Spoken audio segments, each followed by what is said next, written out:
ในคลิปวิดีโอนี้ผมจะพาทุกคนไปดูว่าอะไรคือ3สิ่งที่เราทุกคนสามารถทำได้เพื่อยกระดับความสามารถของเราในการบริหารเวลาได้มากขึ้นทำงานได้เสร็จมากขึ้นหรือว่ากลายเป็นคนที่มีความ productive มากขึ้นนั่นเองสวัสดีครับสำหรับใครที่เพิ่งเข้ามาดูช่องนี้เป็นครั้งแรกผมชื่อวินนะครับตอนนี้เป็น podcaster อยู่กับช่อง The Library ครับอยู่ในรายการ The Article 2 คลิปก่อนหน้านี้ครับผมได้ทำเกี่ยวกับเรื่องของ3สิ่งที่คนเขามักจะเข้าใจผิดกันเกี่ยวกับเรื่องของ productivity แล้วก็3สิ่งที่ถึงแม้ว่าเราจะเป็นคนขี้เกียจขนาดไหนเนี่ยถ้าเราทำตาม3กฎนั้นแล้วยังไงวันนั้นเราก็ยังสามารถทำงานได้ productive อยู่ดีแต่ว่าในคลิป EP นี้ครับผมจะทำเกี่ยวกับเรื่องของ3สิ่งที่จะยกระดับความ productive ของเราให้สูงขึ้นตอนนี้ถือว่าเป็นทักษะที่ยากที่สุดแล้วครับที่เราทุกคนจะสามารถมาสเตอร์มันได้หรือว่ามีความเชี่ยวชาญในตัวมันได้เพราะฉะนั้นครับเพื่อไม่ให้เสียเวลาเดี๋ยวเราไปเรียนรู้ทั้ง3สิ่งนี้กันเลยครับข้อแรก habits หรือก็คือนิสัยนั่นเองชีวิตเราครับคือผลลัพธ์ของนิสัยที่เราทำในแต่ละวันนิสัยของเราที่มีมากกว่า100อย่างเลยเนี่ยรวมกันจนกลายเป็นผลลัพธ์ของสิ่งที่เราเห็นกันทุกวันนี้เพราะว่าลองสังเกตดูดีๆครับเราตื่นเช้ามาเราทำอะไรนั่นก็คือนิสัยตอนทำงานเรามีรูปแบบการทำงานเป็นแบบไหนตอนเวลาว่างเราทำอะไรตอนก่อนนอนเรามักชินกับการทำอะไรก่อนการเล่นโทรศัพท์หรือเปล่าหรือว่าการอ่านหนังสือหรือว่าการนั่งสมาธิสิ่งเหล่านี้ล้วนเป็นนิสัยเล็กๆน้อยๆที่เราทำในแต่ละวันจนมันฟอร์มหรือว่ารวมกันกลายเป็นรูปร่างหน้าตาของตัวตนของเรานั่นเองเพราะฉะนั้นถ้าเกิดเราต้องการที่อยากจะมีชีวิตที่ productive มากขึ้นบริหารเวลาได้ดีมากขึ้นทำงานได้เสร็จมากขึ้นเราก็จำเป็นจะต้องสร้างนิสัยที่สอดคล้องกับเป้าหมายเหล่านั้นและทุกวันนี้ถ้าเกิดคุณยังไม่สามารถทำตามเป้าหมายที่คุณตั้งไว้ได้หรือว่าทำตามสิ่งที่คุณต้องการจริงๆนั่นแสดงว่านิสัยที่คุณมีมันกำลังสวนทางกับเป้าหมายที่คุณตั้งใจจะไปให้ถึงนั่นเองเมื่อเราพูดถึงเรื่องของการสร้างนิสัยเนี่ยหนังสือเล่มหนึ่งที่ผมไม่พูดถึงไม่ได้เลยก็คือเรื่องของ Atomic Habits ครับเพราะชีวิตดีได้กว่าที่เป็นนี่เป็นหนังสือที่หลายคนเลยใน YouTube เขาพูดถึงการเกี่ยวกับการสร้างนิสัยว่าเป็นหนังสือที่ดีที่สุดละโดยส่วนตัวผมเองผมก็ฟังมาจาก Audio Book นะครับหนังสือเล่มนี้ยังไม่ได้อ่านเลยเป็นฟังผ่าน Audio Book จบละแต่นั่นแหละครับในการที่เราจะสามารถสร้างนิสัยได้หนังสือเล่มนี้เขาจะให้เทคนิคอยู่ครับว่าเราจะสามารถฟอร์มนิสัยขึ้นมาได้ยังไงและคอนเซปต์หนึ่งที่ผมชอบเอามากๆเลยจากหนังสือเล่มนี้มันคือเรื่องของคอนเซปต์ที่ว่าถ้าเกิดเราหมั่นพัฒนานิสัยของเราครับให้เก่งขึ้นอย่างน้อยเพียงแค่ 1% ในทุกๆวันเป็นระยะเวลา1 ปีนั่นเท่ากับว่าเราได้เก่งขึ้นมามากกว่าเดิมถึง37เท่าแล้วนะครับนี่แสดงให้เห็นเลยว่าเรื่องของการสร้างนิสัยใหม่ๆมันไม่จำเป็นจะต้องทำทันทีแบบว่าปรับจากคนนึงไปอีกคนนึงแบบหัวก้อยเลยแต่มันสามารถปรับได้แบบเรื่อยๆแล้วก็ค่อยไต่ขึ้นเรื่อยๆให้มันเป็นเรื่องของ compound effect หรือว่ารูปแบบของหลักการทวีคูณนั่นเองครับและเมื่อบางสิ่งบางอย่างมันกลายเป็นนิสัยของเราแล้วเนี่ยแรงจูงใจในการที่เราจะต้องลงมือทำสิ่งนั้นมันก็จะเป็นสิ่งที่ไม่จำเป็นละถ้าเกิดลองนึกดูดีๆเวลาที่คุณแปรงฟันในตอนเช้าคุณจำเป็นจะต้องมีแรงจูงใจไหมครับแน่นอนมันเป็นเรื่องของแบบอัตโนมัติเลยใช่ไหมคุณก็แค่อาบน้ำเสร็จแล้วก็แปรงฟันเพราะว่ามันกลายเป็นนิสัยแล้วไงมันไม่จำเป็นจะต้องมี will power ไม่จำเป็นจะต้องฝืนในการลงมือทำแต่ถ้าวันนี้อยู่ดีๆคุณตั้งเป้าว่าคุณอยากจะไปวิ่งตอนเย็นทีนี้แหละมันจะต้องการแรงจูงใจเยอะมากเพราะว่ามันยังไม่ได้เป็นนิสัยแล้วมันยังเป็นสิ่งใหม่กับคุณสิ่งที่เราสามารถทำได้เพื่อฟอร์มนิสัยอย่างแรกก็คือต้องเริ่มต้นก่อนถูกไหมแล้วก็ตามด้วย consistency ก็คือทำมันอยู่เรื่อยๆและหนึ่งในเทคนิคหนึ่งที่หนังสือของ Atomic Habits เขาได้แชร์กับเราว่าในการที่เราจะสามารถทำบางสิ่งบางอย่างให้มันต่อเนื่องได้มันคือเกี่ยวกับเรื่องของ identity หรือว่าตัวตนของเรานั่นเองถ้าเกิดณปัจจุบันนี้ครับเรามองว่าเราเป็นคนที่ขี้เกียจเป็นคนที่อยากอยู่แบบสบายๆชิลๆไม่ได้คิดอะไรถ้าเรามองว่าตัวตนเราเป็นแบบนั้นเวลาที่เราตั้งเป้าหมายว่าเราอยากจะเป็นคนที่ออกกำลังกายในทุกเช้า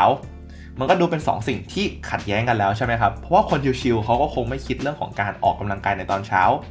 พอทำแบบนั้นเนี่ยแน่นอนครับคุณอาจจะฝืนได้ประมาณอาทิตย์1ถึงอาทิตย์ที่2แต่หลังจากนั้นนิสัยของการวิ่งตอนเช้ามันจะไม่ติดตัวคุณอย่างแน่นอนเพราะว่ามันขัดแย้งกับตัวตนของคุณนั่นเองหนึ่งในวิธีการที่เราจะสามารถแก้เรื่องนี้ได้มันคือการกลับมาเปลี่ยนตัวตนของเราครับเราต้องนิยามตัวตนของเราใหม่ว่าเราเนี่ยคือคนที่รักสุขภาพนะพอเรามองแบบนี้แล้วเราก็จะเริ่มคิดในแต่ละวันแล้วว่าคนที่เขารักสุขภาพเนี่ยเขาทำอะไรกันบ้าง แน่นอนมันคือการกินอาหารที่คลีนการออกกำลังกายใช่ไหมครับแล้วพอเป็นแบบนี้พอวันไหนที่คุณตื่นเช้ามาแล้วคุณไม่ได้ออกกำลังกายคุณก็จะเริ่มรู้สึกแย่กับตัวเองละเพราะว่ามันรู้สึกขัดแย้งกับตัวตนของคุณนั่นเองซึ่งโดยส่วนตัวแล้วผมนิยามตัวผมว่าผมเป็นคนที่ productive เพื่อที่ว่าตัวเองครับจะได้คิดในรูปแบบของคนที่ productive มากขึ้นและสิ่งหนึ่งที่ผมมองว่าคน productive ทำก็คือเขาออกกำลังกายแล้วผมก็จัดช่วงเวลาการออกกำลังกายของผมให้ไปอยู่ในช่วงเช้าด้วยเพราะฉะนั้นครับผมเป็นทั้งคนที่ productive แล้วก็มองว่าตัวเองเป็นคนที่รักสุขภาพด้วยนะแล้วก็พอผมคิด2แบบนี้ครับผมมีตัวตนหรือว่านิยามตัวตนว่าเป็นคนที่ productive แล้วก็รักสุขภาพนั่นแสดงว่ากิจกรรมไหนครับที่ไม่สอดคล้องกับ2สิ่งนี้ผมก็จะรู้สึกว่ามันขัดกับตัวตนและจะรู้สึกแย่เวลาลงมือทำสิ่งเหล่านั้นยกตัวอย่างเช่นถ้าเช้าวันไหนครับผมเชื่อนะอันนี้ยังไม่เกิดเลยนะก็คือผมวิ่งติดต่อกันมาหลายวันละก็ถ้าวันไหนผมไม่ได้วิ่งในตอนเช้าเนี่ยผมเชื่อเลยว่าผมจะรู้สึกแย่กับตัวเองมากๆเพราะมันจะรู้สึกไม่ชินไงเพราะมันการวิ่งตอนเช้ามันกลายเป็นนิสัยของผมไปแล้วเหมือนกันครับถ้าเกิดผมนอนเล่น TikTok ถ่าย TikTok อยู่ครับเป็นระยะเวลา 1-2 ชั่วโมงภายในวันนั้นผมว่าผมก็คงจะรู้สึกแย่กับตัวเองซึ่งสิ่งนี้ก็เพิ่งเกิดขึ้นครับภายในวันเสาร์นี้วันนี้เป็นวันแม่ก็เลยรู้สึกแอบชิลๆนิดนึงก็เลยถ่าย TikTok เล่นจนเพลินครับอยู่บนเตียงแล้วตอนนี้ผมก็ดึงสติตัวเองกลับมาเพื่อมาอัดคลิปนี้ต่อเพราะว่ามันรู้สึกแย่กับตัวเองนั่นแหละเสียเวลาไปตั้งเกือบชั่วโมงกับการถ่าย TikTok ดู One Piece Luffy Gear 5 แต่ประเด็นก็คือครับพอเรานิยามตัวตนของเราชัดเจนแล้วเนี่ยบางสิ่งบางอย่างที่มันขัดแย้งกับตัวตนของเราแล้วเราลงมือทำสิ่งนั้นไปมันจะทำให้เรารู้สึกแย่ครับมันจะเป็นความรู้สึกภายในว่าแบบเฮ้ยเราไม่ควรทำสิ่งนี้เลยเราควรจะไปทำสิ่งที่สมควรทำมากกว่าซึ่งก็คือสิ่งที่มันสอดคล้องกับเป้าหมายของเราอย่างเช่นการอัด YouTube หรือว่าของคุณอาจจะเป็นการเขียนสคริปต์การทำคอนเทนต์ลงช่องออนไลน์การทำงานโปรเจกต์ส่งมหาลัยหรือว่างานอะไรก็แล้วแต่ที่เป็นเป้าหมายของคุณครับอย่างที่2คือคอนเซปต์ที่เรียกว่า productive downtime หลักการนี้เป็นหลักการที่เรียบง่ายมากครับก็คือในแต่ละวันของเราเนี่ยมันจะมีช่วงเวลาเล็กๆน้อยๆในแต่ละกิจกรรมที่เราทำที่มันเป็นช่วงเวลาว่างนั่นเองแล้วมันจะแบบมีประมาณ 5-10 นาทีในแต่ละช่วงเวลานั้นซึ่งโดยส่วนใหญ่แล้วเราก็มักจะใช้เวลานั้นไปกับการไถโซเชียลมีเดียถูกต้องไหมครับไม่ว่าจะเป็นตอนที่เรารอรถแท็กซี่ไม่ว่าเป็นตอนที่เรารอขึ้นรถเมล์หรือว่าตอนที่เรากำลังนั่งอยู่ในรถด้วยซ้ำนั่งรถไฟฟ้าหรือว่าตอนไหนก็แล้วแต่ครับที่เรามองว่าเรามีเวลาว่างแต่เราก็หันไปเล่นโซเชียลมีเดียอยู่ดีจริงๆแล้วเราสามารถนำช่วงเวลาเหล่านั้นไปทำสิ่งที่มันสอดคล้องกับเป้าหมายของเราได้แต่แน่นอนว่ามันอาจจะมองว่าแบบเฮ้ยมันจะดูทำงานหนักไปไหมคำตอบก็คือใช่ครับมันก็ขึ้นอยู่กับว่าคุณต้องการไลฟ์สไตล์แบบไหนคุณต้องการมีเป้าหมายที่หนักแน่นขนาดไหนถ้าเกิดเป้าหมายคุณหนักแน่นจริงๆแล้ว time table หรือว่าตารางวันหนึ่งของคุณเนี่ยค่อนข้างแน่นเทคนิคนี้จะเป็นประโยชน์มากเพราะว่าคุณจะสามารถได้ใช้เวลาได้อย่างมีประสิทธิภาพสูงสุดในแต่ละวันเลยก็คือจะไม่เสียเวลาแม้แต่นิดเดียวไปโดยเปล่าประโยชน์ยกตัวอย่างกรณีผมเองก็คือในช่วงเวลาที่ผมไปเล่นที่ฟิตเนสครับในบางวันถ้าเกิดผมมีงานที่ยังค้างอยู่ผมก็จะใช้เวลาที่ผมพักจากเซตเป็นระยะเวลา1นาทีเนี่ยในการทำงานครับก็คือผมจะมีการนำคลิปยาวที่เป็นพอดแคสต์ของผมเนี่ยตัดมาให้เป็นคลิปสั้นแล้วผมก็จะต้องเลือกจังหวะที่ผมพูดออกมาแล้วฟังดู make sense ฟังดูดีที่สามารถนำไปแปลงเป็นช็อตได้แล้วระหว่างพักนี่แหละครับระหว่างพักของเซสชั่นระหว่างเซตผมก็เปิดฟังพอดแคสต์ของตัวเองไปแล้วก็นั่งฟังจับใจความว่าส่วนไหนที่ผมสามารถนำไปปรับใช้ได้แล้วก็จดช่วงไทม์ไลน์เอาไว้ว่าจากจำนวนนาทีนี้ถึงนาทีนี้แล้วผมก็ทำแบบนั้นเลยในระหว่างแต่ละเซตแล้วพอจบวันนั้นผมก็ได้มาเลย 4-5 คลิปของคลิปสั้นโดยที่ผมไม่ต้องใช้เวลาอื่นในการทำเลยผมแค่ทำในระหว่างที่เล่นฟิตเนสอยู่ซึ่งนี่แหละครับคือพลังของ productive downtime คือเราสามารถทำงานเสร็จได้เยอะมากเลยในช่วงเวลาที่เราคิดว่าเฮ้ยเราเล่นฟิตเนส1ชั่วโมงครึ่งนะแต่จริงๆแล้ว1ชั่วโมงครึ่งนั้นอ่ะมันมีช่วงเวลาสอดแทรกเยอะมากเลยที่เรานั่งพักที่เรานั่งโม้กับคนอื่นอยู่หรือว่าระหว่างที่เราแทนที่เราจะปัดเล่นโซเชียลมีเดียเราก็หันมาทำงานแทนแล้วมันก็สามารถสร้างผลงานที่ยอดเยี่ยมมากเพราะว่าบางคลิปครับคนดูถึงหลัก 20,000 วิวเลยซึ่งผมก็ดีใจมากๆที่ใช้เวลาเหล่านั้นในการทำงานและสำหรับทุกคนครับจริงๆแล้วคุณไม่จำเป็นจะต้องใช้เวลาช่วงเล็กๆน้อยๆเนี่ยทำงานหนักขนาดนี้ก็ได้อย่างที่บอกไปตอนแรกครับว่ามันขึ้นอยู่กับเป้าหมายของคุณว่าคุณจำเป็นจะต้องใช้เวลาเหล่านั้นหรือเปล่าในการทำงานถ้าเกิดคุณทำงานส่วนใหญ่เสร็จไปแล้วก็มันก็จะไม่มีเหตุผลเลยในการที่เราจะใช้เทคนิคนี้แต่ถ้าเกิดคุณมีงานเหลืออีกเยอะคุณมีเป้าหมายจะทำไซด์ฮัสโซอยากจะทำธุรกิจส่วนตัวระหว่างทำงานประจำไปด้วยหรือเหมือนที่ผมเองจะทำ YouTube นี้ไปด้วยระหว่างที่ทำพอดแคสต์ ช่วงเวลาเหล่านั้นมันจะเป็นช่วงเวลาที่สำคัญมากๆครับในการที่เราจะนำมาใช้เพื่อทำตามเป้าหมายของเราแล้วก็มาถึงอย่างสุดท้ายอย่างที่3 productive procrastination หรือก็คือการผัดวันประกันพรุ่งแบบ productive นั่นเองผมเชื่อว่าเราส่วนใหญ่มีอาการของการผัดวันประกันพรุ่งอยู่แล้วซึ่งนี่เป็นเหมือนกลไกปกติของมนุษย์เราที่เราจะรู้สึกว่าไม่อยากให้ตัวเองเหนื่อยเกินไปรู้สึกบางทีทำงานอยู่งานเดิมมันก็อาจจะรู้สึกเบื่อใช่ไหมครับและช่วงเวลาไหนที่เรารู้สึกว่าไม่อยากทำงานมากๆเลยเนี่ยเราก็มักจะอู้งานถูกต้องไหมครับไม่หันไปเล่นโซเชียลมีเดียก็หันไปทำอย่างอื่นแต่เทคนิคนี้เขาบอกว่าแทนที่เราจะอู้งานแล้วหันไปเล่นโซเชียลมีเดียหรือทำกิจกรรมอื่นที่มันไม่มีประโยชน์เลยเนี่ยให้เราหันไปทำบางสิ่งบางอย่างที่มีประโยชน์ต่อตัวเราแทนยกตัวอย่างเช่นสมมติว่าวันนี้ผมไม่อยากเขียนสคริปต์เลยผมรู้สึกว่าแบบมันทำไม่ไหวจริงๆผมก็อาจจะหันไปดู YouTube ที่เกี่ยวกับเรื่องของ productivity เกี่ยวกับเรื่องของ filmmaking ถ่ายคลิปวิดีโอยังไงให้สวยหรือว่าอาจจะไปดูคลิปยูทูบเบอร์คนอื่นไม่ว่าจะเป็นอารีอับดาวแมตต์ดิอาเวล่านิคลัสคริสโตหรือว่าช่องพอดแคสต์ก็ได้ของใครก็ได้